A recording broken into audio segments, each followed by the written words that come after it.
Denmark's Prime Minister, Mette Frederiksen, has called Israeli Prime Minister Benjamin Netanyahu a problem in himself. Speaking during Denmark's EU presidency, she said Israel's government was going too far in Gaza and the West Bank. The remarks come as Gaza reels from another deadly day of strikes, with at least 39 people killed on Saturday. Frederiksen told Jyllands-Posten that Denmark would consider political pressure and sanctions, similar to those used against Russia.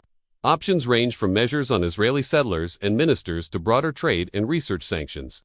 She added, "We are not ruling anything out in advance." Her statement highlights growing European frustration. Though Denmark has not recognized Palestine, its presidency of the EU gives it a powerful platform. The EU has long criticized Israeli settlement expansion, calling it illegal under international law. Recent announcements of new settlements in the West Bank have drawn global condemnation. Several European states, including Ireland, Spain, and Norway, have formally recognized Palestine in recent months. Denmark's call for possible sanctions signals a harder line within the EU, traditionally divided on Israel-Palestine policy. The humanitarian picture in Gaza is catastrophic. According to Gaza's civil defense, 39 people were killed Saturday in Israeli strikes, mostly in the Zeitun neighborhood of Gaza City. Civil defense spokesman Mahmoud Basil described the situation as ethnic cleansing. He said around 50,000 residents remain trapped, with no access to food, water, or medical supplies. Israel's military campaign has already left more than 61,800 dead and over 155,000 wounded since October 2023.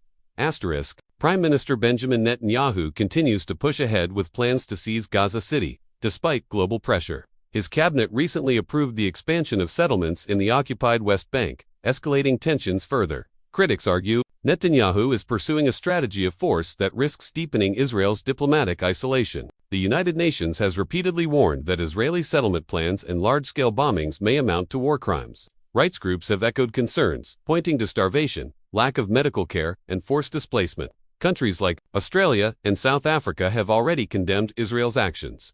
With Denmark now raising the prospect of sanctions, Israel faces increasing pressure even from its European allies. If the EU were to act, sanctions could reshape the conflict's political dynamics. Much depends on whether larger states like Germany and France support Denmark's stance. Meanwhile, the situation in Gaza worsens daily, with civilians paying the highest price. Aid groups warn that Zeitun could become the next epicenter of famine and mass casualties. As Frederiksen put it, just as with Russia, we are designing the sanctions to target where we believe they will have the greatest effect. The question now, will Europe move from words to action, and will Netanyahu bend under pressure or double down?